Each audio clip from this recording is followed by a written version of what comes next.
여러분 안녕하세요. 반갑습니다. 오늘도 우리 주님의 은혜와 사랑 가운데 즐겁게 살아가시는 귀하고 복된 날이 되기를 바랍니다. 우리 함께 찬양 드리겠습니다.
이제 우리 같이 하나님의 말씀을 읽어보겠습니다. 오늘 우리가 설교를 통해서 강의할 내용은요, 10절부터 12절의 말씀인데, 우리 예수님의 구원 사역에 대한 말씀, 우리 7절부터 12절까지를 다시 한번 전체를 읽어보도록 하겠습니다. 7절부터 한 절씩 같이 읽겠습니다. 우리는 이 아들 안에서 하나님의 풍성한 은혜를 따라 그의 피로 구속, 곧 죄 용서를 받게 되었습니다. 하나님은 우리에게 모든 지혜와 총명을 넘치게 주셔서 그리스도 안에서 미리 세우신 하나님이 기뻐하시는 뜻을 따라 하나님의 신비한 뜻을 우리에게 알려주셨습니다. 하나님의 계획은 때가 차면 하늘과 땅에 있는 모든 것을 그리스도 안에서 그분을 머리로 하여 통일시키는 것입니다. 하나님은 그리스도 안에서 우리를 상속자로 삼으셨습니다. 이것은 모든 것을 자기의 원하시는 뜻대로 행하시는 분의 계획에 따라 미리 정해진 일입니다. 그것은 그리스도께 맨 먼저 소망을 둔 우리로 하여금 하나님의 영광을 찬미하는 사람이 되게 하시려는 것이었습니다. 아멘. 오늘은 예수님께서 이루신 구원에 관한 세 번째 시간 함께 은혜를 나눕니다. 첫 번째는 7절이었죠. 예수님은 십자가에서 피를 쏟아 죽으심으로 피의 제사를 드림으로 우리를 영단번에 완전히 구속하셨다, 구원하셨다, 죄 용서하셨다 하는 것이었습니다. 그리고 두 번째는 어제 8절과 9절이었는데 하나님은 하나님을 찾고 붙잡는 사람들에게 지혜와 총명을 넘치게 주셔서 예수님을 통한 하나님의 이 구원을 알고 믿고 받아들이게 해주셨다는 것이었죠. 그리고 오늘 세 번째로 그러면 하나님께서 이루신 이 구원의 계획이 무엇인가? 즉, 이 구원을 통해 하나님은 무엇을 이루고자 하시는가 라고 하는 것에 대한 내용입니다. 세 가지로 성경은 우리에게 알려줍니다. 한 가지씩 핵심적인 단어만 먼저 말씀드리면 첫째는 통일, 둘째는 상속자, 기업, 셋째는 찬미입니다. 자, 이제 하나씩 살펴보겠습니다. 첫째, 예수님의 구원의 계획은 예수님을 통하여 만물을 통일시키는 것입니다. 10절을 다시 읽겠습니다. 하나님의 계획은 때가 차면 하늘과 땅에 있는 모든 것을 그리스도 안에서 그분을 머리로 하여 통일시키는 것입니다. 자, 여기서 통일이라고 하는 단어는요, 흩어진 것들을 다시 머리 아래로 하나로 모으는 총괄적인 갱신을 의미합니다. 그런데 여기서 하나님께서 강조하고 계시는 것은 예수님을 머리로 통일시킨다라는 것입니다. 예수님이 머리가 되신다라는 거예요. 그러니까 그냥 모으는 것이 아니라 예수님을 중심으로 예수님의 다스림 안에, 통치 아래에 모으는 것, 이것이 진짜 통일이라는 것입니다. 진정한 통일은 모든 피조물이 예수님을 구원자로, 주권자로, 왕으로 인정하고 그분의 통치권 아래 자발적으로 혹은 심판을 통해 굴복할 때 비로소 완성되는 것입니다. 즉, 통일의 진짜 의미는 예수님의 통치 아래에 굴복하는 것입니다. 예수님의 다스림을 받는 것입니다. 하나님 나라가 이루어지는 것입니다. 그러면 왜 이런 통일이 필요합니까? 왜냐하면 원래 하나님의 다스림 안에 살던 인간과 자연들이 하나님의 만물, 하나님의 다스림, 하나님의 머리 되심을 거부하고 자신이 머리가 되어 하나님으로부터 떨어져 나갔기 때문입니다. 그리하여 죄가 인간과 이 세상을 파편화시켰습니다. 하나님과 인간 사이, 인간과 인간 사이, 그리고 인간과 만물 사이에 분열과 혼돈이 찾아왔습니다. 죄는 하나님과 인간 사이만 멀어지게 하고 분열시킨 것이 아닙니다. 그 결과로 인하여서 인간과 인간 사이에도 분열이 일어나게 되었습니다.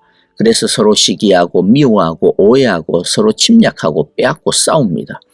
또 인간과 만물 사이에서도, 자연 사이에서도 분열이 일어났습니다. 관리하고 경작해야 되는데 인간은 자연을 파괴하고 폭력으로 휘두릅니다.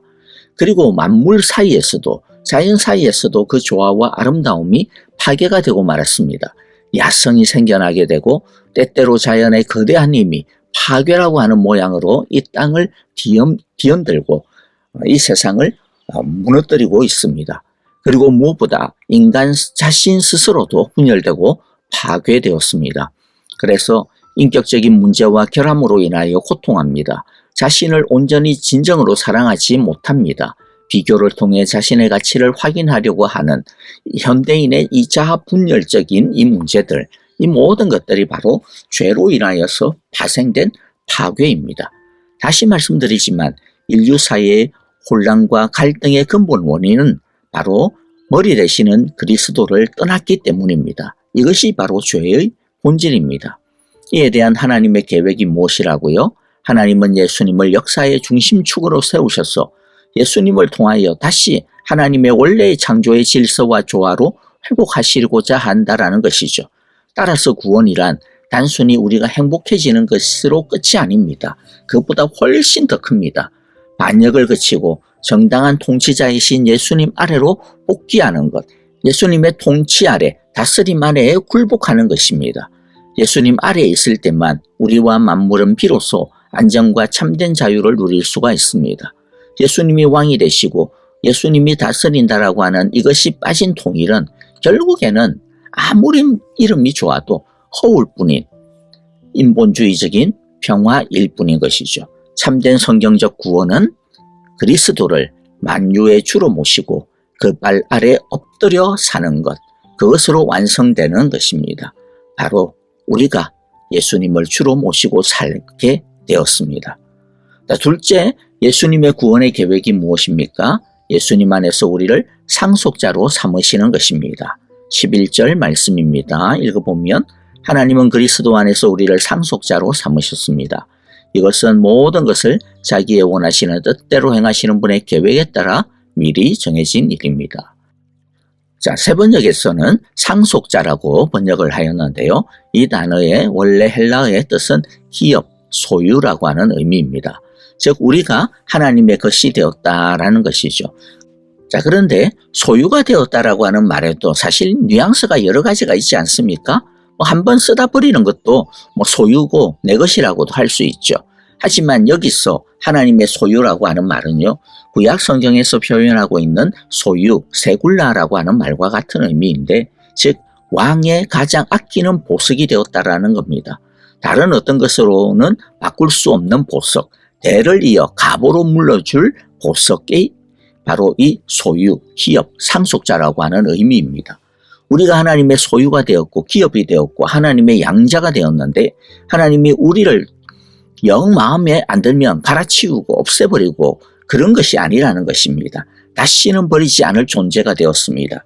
다시는 버리지 않을 양자가 되었습니다. 상속자가 되었다라는 겁니다. 우리가 하나님의 기업 소유가 되었다라고 하는 이 말은 그래서 두 가지 의미를 품고 있습니다. 하나는 방금 우리가 위에서 살펴본 것처럼 우리가 하나님의 기업이 되었다, 하나님의 상속자가 되었다라고 하는 것입니다. 우리가 하나님의 것이 되었다라는 말이에요. 전능하신 하나님께서 보잘것없는 우리를 보물처럼 여기시고 자신의 기업으로 선택하셨고 다시는 버리지 않을 양자로 상속자로 삼으셨다라고 하는 이 사실은요, 바로 우리의 정체성입니다. 우리의 자존감을 완전히 뒤바꿔 놓는 말입니다. 여러분, 우리의 모습이 이 세상에서 어떻든 우리는 하나님의 최고의 보물이라는 것을 기억하시기를 바랍니다. 최고의 보석이라고 하는 것을 하나님이 당신의 최고의 값을 지불하고 구원해낸 하나님 나라의 최고의 상속자임을 늘 잊지 마시기를 간절히 바랍니다. 두 번째는 하나님이 우리의 기업이 되신다라는 뜻입니다. 우리가 하나님의 기업이 되실 뿐만 아니라 하나님이 우리의 기업이 되신다라는 말입니다. 이 말은 우리가 그리스도 안에서 하나님의 모든 성품을 물려받을 상속자가 되었다. 즉 하나님의 것이 우리의 것이 되었다라는 것입니다. 하나님은 그러므로 우리에게 필요한 것이라고 한다면 무엇이든 공급해 주시는 분이심을 늘 잊지 말아야 될 것입니다. 왜냐하면 하나님이 우리의 아버지가 되시고 기업이 되셨기 때문입니다. 그러므로 공급하시고 준비해 주시는 하나님 아버지를 믿고 하나님께 나아가 아뢰면 됩니다. 자, 그런데 이 말씀에서 진짜 중요한 것이 하나가 더 있습니다. 그것은 우리가 무엇을 얻은 것보다 하나님이 우리를 자신의 몫으로 직접 취해 주셨다라고 하는 사실이 더 중요합니다. 우리가 하나님의 상속자가 된 것, 하나님의 기업이 된 것은요, 우리의 노력으로 된 게 아니라는 겁니다. 우리가 한 것이 아닙니다. 하나님이 해주셨습니다. 순전히 하나님 스스로 우리를 선택하여 주셨고 우리를 뽑아주셔서 우리를 당신의 양자로 기업으로 상속자로 삼아주셨다라는 것입니다. 이것이 왜 중요합니까? 왜냐하면 하나님이 하신 것이기 때문에 영원할 수밖에 없다라는 것입니다. 즉 우리의 모습 때문에 우리는 계속해서 우리가 가진 구원에 대해 불안해하지 않습니까? 내 천국 갈 수 있을까? 나 진짜 하나님 나라에 들어갈 수 있을까? 우리 불안해하지 않습니까? 우리 모습 때문에. 그런데 그럴 필요가 없다라는 겁니다. 왜입니까? 왜냐하면 우리를 양자로 삼으시고 기업으로 삼으시고 상속자로 삼으시고 보석으로 삼으신 것이 누구다? 우리가 아니라는 거죠. 하나님 자신의 뜻이요, 의지요, 영원전부터 세우신 계획이요, 행동이시기 때문입니다. 그러므로 우리는 우리의 공로나 자격이 아니라 전적인 하나님의 주권적인 선택에 의하여서 우리가 그분의 특별한 소유가 되었음을 늘 기억하고 그 은혜와 사랑의 품 안에 그러므로 거하기 바랍니다. 전적으로 안심하시고 그러므로 또 늘 감사하고 이 하나님의 영원하신 구원을 상속자가 되었음을 기뻐하는 우리 모두가 되어지기를 간절히 바랍니다. 세 번째는요, 마지막으로 예수님의 구원의 계획은 예수님 안에서 우리를 하나님의 영광의 찬송이 되게 하시는 것이라는 것이죠. 자, 12절 말씀입니다. 그것은 그리스도께 맨 먼저 소망을 둔 우리로 하여금 하나님의 영광을 찬미하는 사람이 되게 하시려는 것입니다. 자, 세 번역에서는요, 우리로 하여금 하나님의 영광을 찬미하는 사람이 되게 하시려는 것이다 라고 번역을 하고 있는데요, 조금 풀어서 번역을 했고요. 또 혹시라도 조금 오해할 수 있는 소지가 있습니다. 조금 더 원문을 보면요, 그냥 하나님의 영광을 찬미하는, 찬송하는 사람이 되었다, 그게 아니라 그의 영광의 찬송이 되게 하시는 것이다. 즉 우리가 하나님의 영광의 찬송이 되게 하신다라는 것입니다. 이것은 우리의 궁극적인 구원의 목적이요, 우리 그리스도인의 삶의 궁극적인 목적을 보여줍니다. 그래서 성경은요, 이게 너무 중요하기 때문에 성부의 구원 계획, 성자의 구원 계획, 성령의 구원 사역에서 계속해서 항상 마지막에 후렴처럼 덧붙이고 있습니다. 3번이나 반복하여 말씀하실 정도로 이것이야말로 진짜 최종적인 구원의 의미요 목적임을 확실하게 말씀하고 있는 것이죠. 하나님의 영광에 찬송이 된다, 하나님의 영광을 찬미한다라고 하는 말은요, 단순하게 하나님을 노래한다라는 뜻이 아닙니다. 그래서 이제 세 번역의 번역이 좋기는 좋은데 자칫 잘못하면 좁아질 수 있다라는 거죠. 그냥 우리가 하나님의 영광을 찬미하면 되는구나, 그렇게 오해할 수 있다라는 거죠. 그런데 그것이 포함되어져 있기는 하지만은 그것만으로 이해하면 좀 오해가 심각해집니다. 우리가 하나님의 영광을 노래하는 것은요, 진짜 찬송의 뜻이 아닙니다. 근데 우리는 하나님의 영광을 찬미하는 것만이 다가 아닙니다. 우리 자신이 하나님의 영광이 찬송이 되었다라고 하는 것입니다. 그냥 우리 입술만이 아닙니다. 우리 전부가 하나님의 영광의 찬송이 되었다라는 것입니다. 이것의 뜻이 무엇일까요? 우리는 단지 찬송가를 부르는 사람이 된 것이 아니라 우리 존재 자체가 하나님의 영광을 드러내는 광고판이 되었다. 우리 존재 자체가 하나님의 영광을 드러내는 거울이 되었다. 찬송이 되었다. 우리가 찬송 자체라는 것입니다. 거울이 빛을 반사하듯이 성도의 삶은 하나님의 성품과 은혜를 세상에 비추는 거울이 되었다라는 뜻입니다. 우리 안에 하나님의 성품, 하나님의 형상이 회복됨으로 말미암아 우리는 이제 우리의 말과 인격과 성품과 삶을 통하여서 하나님을 이 세상 가운데서 드러낼 수 있는 하나님의 자녀가 되었다라는 뜻입니다. 우리의 성품과 인격과 삶이 하나님의 은혜가 얼마나 위대한지 대단한지를 보여주는 증거가 되었다라고 하는 것이죠. 그것이 바로 하나님의 영광의 찬송이 되었다, 우리가 하나님의 영광을 찬송한다, 찬미한다라고 하는 진짜 뜻인 것입니다. 여러분, 우리가 이런 놀랍고도 대단한 사람이 되었다라고 하는 것을 우리가 늘 기억하고요, 이건 놀랍지 않습니까? 우리가 이런 하나님의 영광의 거울이 되었다라고 하는 이 사실을 잊지 말아야 될 것입니다. 여러분, 우리는 비루먹은 인간이 아닙니다. 비루먹은 인생이 아닙니다. 어느 누구도 스스로에 대하여서 나는 진짜 빌어먹을 인생이다, 그렇게 말씀하시면 안 됩니다. 우리는 하나님의 영광의 찬송입니다. 우리는 하나님의 영광의 거울입니다. 우리는 하나님의 영광의 형상들입니다. 그러므로 오늘도 우리의 인격과 성품과 삶을 통하여서 하나님의 영광을 찬송하며 사는, 하나님의 영광을 드러내며 사는 우리 모두가 다 되어지시기를 간절히 기도하고 축복합니다. 아멘. 이제 말씀을 마무리합니다. 사랑하는 성도 여러분, 우리 하나님의 계획은 절대로 실패하지 않습니다. 왜냐하면 영원전부터 세우신 계획이요 선택이고 예정이시기 때문입니다.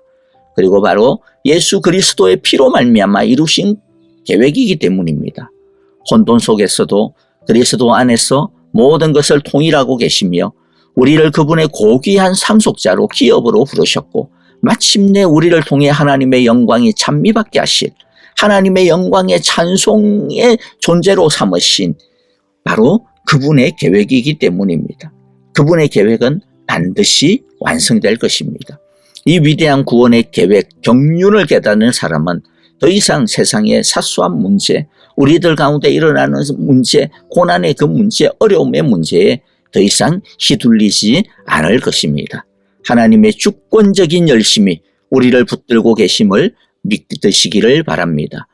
이 하나님의 놀라운 영원한 은혜 앞에 우리의 전 생애를 맡기시고 주의 사랑 안에서 주의 은혜를 기쁨으로 누리며 살아가는 우리 모두가 다 되어지시기를 간절히 기도하고 축복합니다. 아멘.